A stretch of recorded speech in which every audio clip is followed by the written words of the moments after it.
Esto es Memorias Tejeñas, una ventana a la historia de la isla Teja.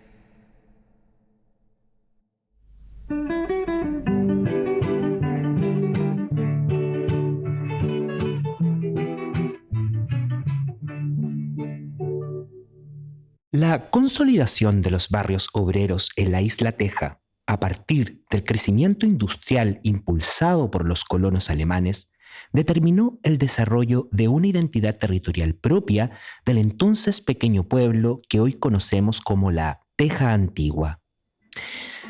Forjada en este particular entorno rural industrial, se gestó la cultura tejeña, que se caracterizaba por los lazos de solidaridad entre vecinos, las amistades a la vuelta de la esquina, el valor de la palabra como símbolo de honra, el fervor religioso por San José Obrero, patrono de la isla, la pasión por deportes como el fútbol, la rayuela y el boxeo, entre otros códigos idiosincráticos.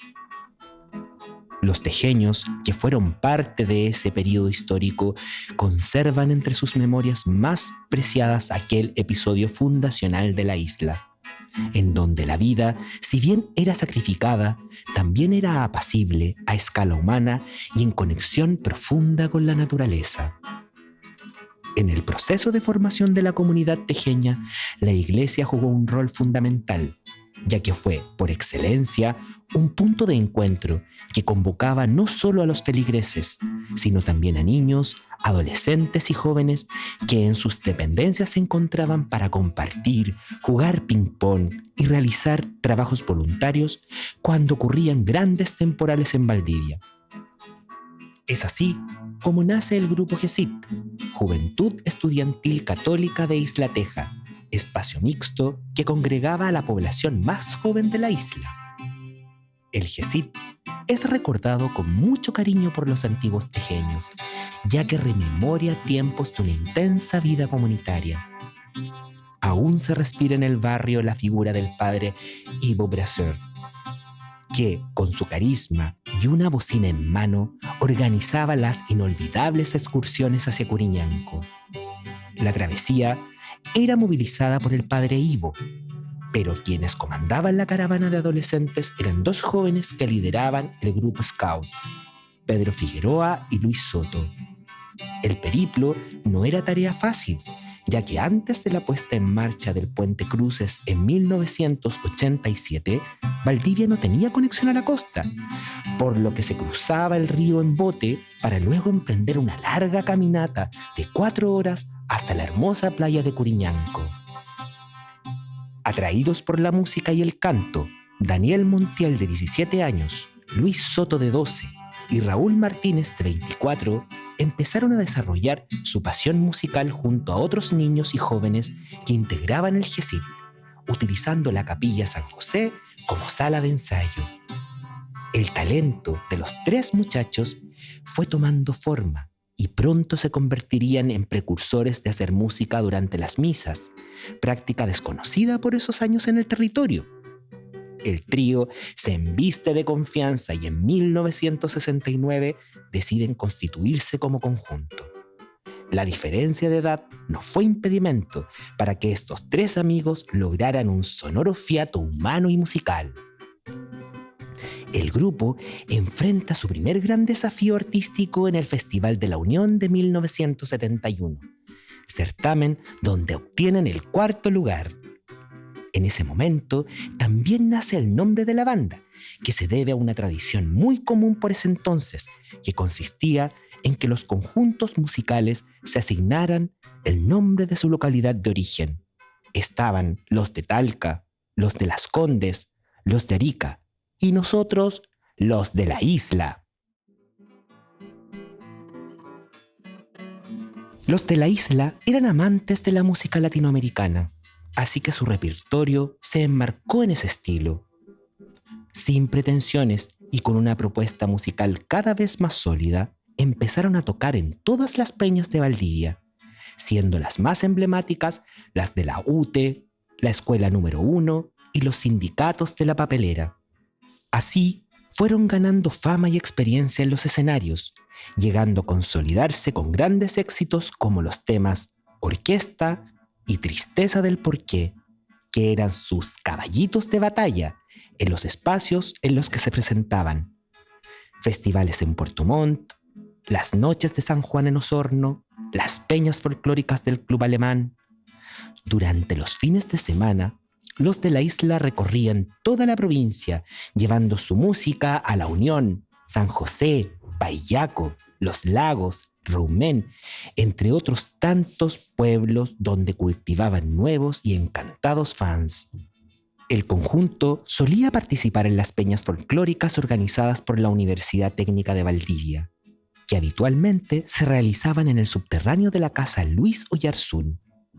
La antigua casona fue, durante muchos años, el epicentro de los artistas locales, dándose cita poetas, comediantes, cantantes, músicos, teatristas y amantes de las artes que encendían las noches de bohemia valdiviana.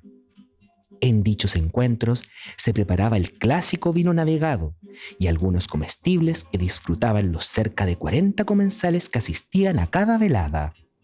Además, se montaba un pequeño escenario y se ambientaba el lugar con velas.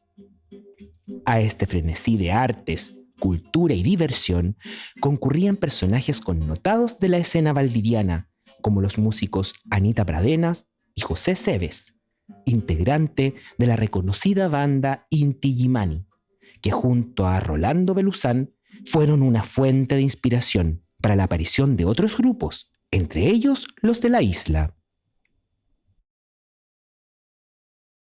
Entre viajes y presentaciones, los de la isla vivieron tiempos álgidos, siendo testigos de la dictadura militar que irrumpió en Chile el 11 de septiembre de 1973. Para esa fecha, los músicos también habían sido invitados a un intercambio cultural con los artistas de la Universidad Técnica de Puerto Montt. Pero dado el violento golpe de Estado, la gira se suspendió, presagio del apagón cultural al que sería sometido el país durante tantos años. En el marco de una participación en el Festival del INACAP, el año 1975, se integran a la banda Mauricio Muñoz y Eduardo Martínez, hermano mayor de Raúl. Los de la isla dejan de ser un trío para convertirse en un quinteto, iniciando una nueva etapa musical en la que alcanzaron mayor reconocimiento y notoriedad, transformándose en un imperdible de las peñas valdivianas.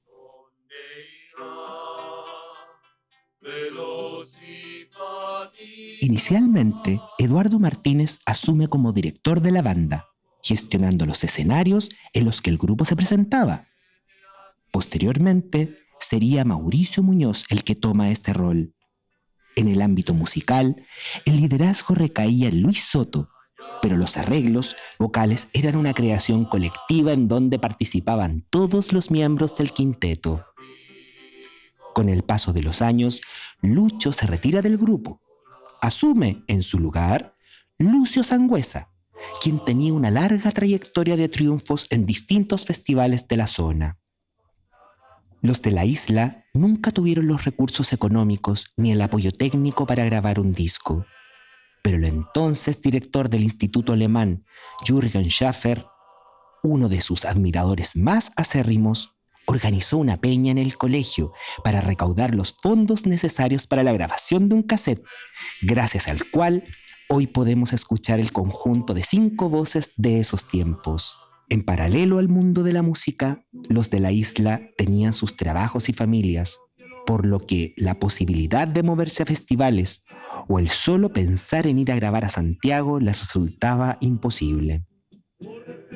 Pero como la amistad era el corazón del grupo, pese a todas las dificultades, siempre se mantuvieron unidos como una gran manada. Entre los miembros de la banda existía mucha comunicación y habitualmente se reunían en la casa de alguno de ellos o en la sede del Club Deportivo Teja Independiente, a jugar naipes, comer empanadas y ensayar. Estas prácticas cimentaron el vínculo, la lealtad y la armonía que caracterizaba al conjunto y sus canciones.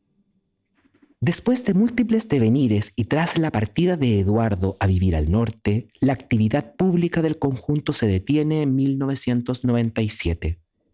Pero al poco andar, los de la isla se reformulan con Mauricio, Lucho y Daniel, reunidos para volver a tocar en restaurantes, siendo precursores en hacer música en vivo en los locales de Valdivia y sus alrededores. Fue así como llegaron a ser el plato fuerte en El Canto del Agua, restaurante que estaba en Niebla, cerca del lugar donde hoy se ubica la feria costumbrista. Las personas hacían largas filas para verlos cantar, llegando incluso a armarse peleas por obtener un puesto. A estos eventos, los músicos iban vestidos de chilotes o guasos, siempre fieles al estilo folclórico latinoamericano. La última presentación con los 5 integrantes originales de Los de la Isla fue el 11 de marzo de 2017. Actualmente, solo 2 integrantes del conjunto están vivos, Daniel Montiel y Mauricio Muñoz, quienes siguen muy vinculados a la Capilla San José. Coherentes con su música y tradición comunitaria, continúan animando con su música las actividades de la gran familia tejeña.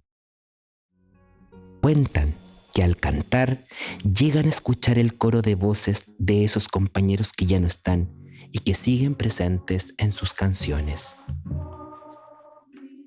Los de la isla son parte del patrimonio cultural inmaterial de la Teja Antigua, y su historia nos remonta a un pasado colmado de acordes y melodías que aún resuenan en la memoria de los vecinos más antiguos del barrio, que desempolvando el baúl de los recuerdos vuelven a vibrar con las voces e instrumentos de este mítico conjunto musical.